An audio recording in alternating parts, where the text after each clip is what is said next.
નમસ્કાર મિત્રો, વિડીયોમાં તમારું સ્વાગત છે। જી હા મિત્રો, અત્યારે હાલ મોટા અને મહત્વના સમાચાર સામે આવી રહ્યા છે। તો મિત્રો, સમાચારમાં વાત કરીએ તો બાળપણથી જ આપણે સૌએ જોયું છે કે લોકો તેમના ઘરો, દુકાનો અને ગાડીઓ પર લીંબુ અને મરચાં લટકાવી દે છે।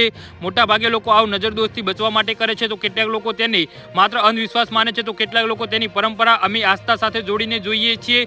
પરંતુ શું માત્ર આ પરંપરા છે કે તેની પાછળ કોઈ વૈજ્ઞાનિક કારણ પણ છે? જે હા મિત્રો, અત્યારે હાલ મોટા અને મહત્વના સમાચાર સામે આવી રહ્યા છે। તો મિત્રો, સમાચારમાં વધુ વિગતવાર વાત કરીએ તો જ્યોતિષ આચાર્ય અસુલ ત્રિપાઠીના જણાવ્યા અનુસાર લીંબુ અને મરચાને દરવાજા પર લગાવવાની પરંપરા આપણા પૂર્વજોના સમયથી ચાલી આવે છે અને તેની પાછળ ઊંડા કારણો પણ છુપાયેલા છે। આપણા પૂર્વજો બહુ સમજદાર હતા।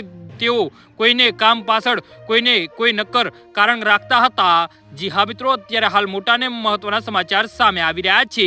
તો મિત્રો, સમાચારમાં વધુ વિગતવાર વાત કરીએ તો તેમણે ક્યારેય વિના કારણ કોઈ ચીજને પરંપરામાં પરિવર્તિત કર્યું નથી। લીંબુ મરચાની જોડી પણ એવી જ એક પરંપરા એક ભાગ છે।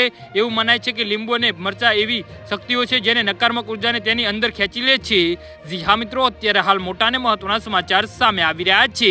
તો મિત્રો, સમાચારમાં વધુ વિગતવાર વાત કરીએ તો લીંબુનો રસ ખાટો હોય છે અને મરચા તીખા હોય છે। આ બંનેની સંયુક્ત ઉર્જાથી નકારાત્મક શક્તિઓ દૂર રહે છે। જૂના જમાના અને જ્યારે વિજ્ઞાન એટલું વિકસિત નહોતું ત્યારે લોકો આવી કુદરતી ચીજોથી ઘરને સુરક્ષિત રાખતા હતા। એવું પણ કહેવાય છે કે દુકાનોની બહાર લીંબુ મરચા બાંધવાથી દરેકતા આવતી નથી।